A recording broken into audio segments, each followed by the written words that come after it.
The Northern Territory is gearing up for an election this weekend, but there's one interesting issue making headlines, and it's all to do with... crocodiles. Oh, look at that big beauty right there. And up in the NT, you can actually own one of these beauties as a pet. Well, you used to be able to. Who said that? You see, the NT has plenty of people who call these apex predators companions, like Joe here. No pet sitters, no walking, no coochie cooing required. But even though it might sound like a breeze, she says it's serious business. You're still playing with a wild creature and you need to know what to expect. But recently, the Labor Party brought in a new CROC management plan to manage croc numbers and keep humans safe. But it has one big catch: no more permits for crocs as pets. Yeah, while those who already own a croc can hang on to them, it's got those who dreamed of owning one, like Tom here. Devastated. The Territory is known for crocodiles. I can't help this big, old, beautiful animal, and that breaks my heart a little bit. Yeah, but what has any of this got to do with the election? Well, the Country Liberal Party says if they snap up enough votes in the state election this weekend, they might give the policy another look over, and maybe even overturn it. Oh, crikey. Off to the ballot box for this one then. Aussie politicians will have to be on their best behaviour under new laws introduced to Parliament today. The laws will see an independent Parliamentary Standards Commission investigate complaints about things like misconduct, harassment and discrimination. It'll also be able to hand out some pretty serious punishments, like fining MPs up to 5% of their pay, kicking them off parliamentary committees, and even suspending them altogether. Ooh. A pair of scissors has caused chaos at an airport in Japan. 36 flights were cancelled and 201 were delayed after a shop near the boarding gates misplaced their scissors and thought someone might have taken them.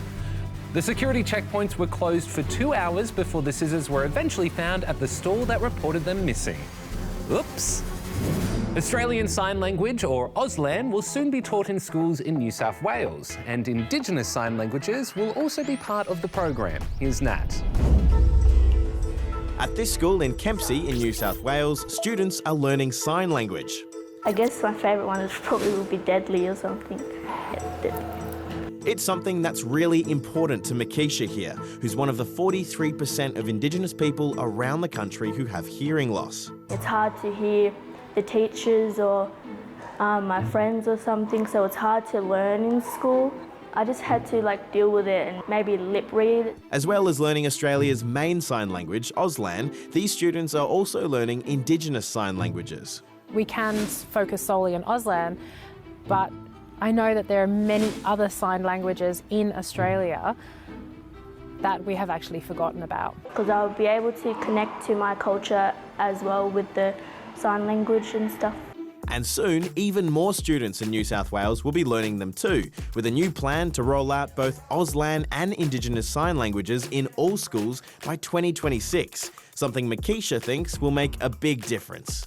Learning the Auslan, it makes me think that there's a possible way for me to communicate with other people now.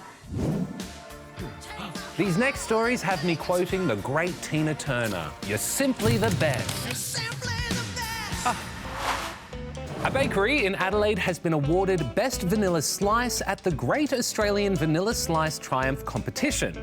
The Banana Boogie Bakery has already taken the title for Best Sausage Roll in Australia.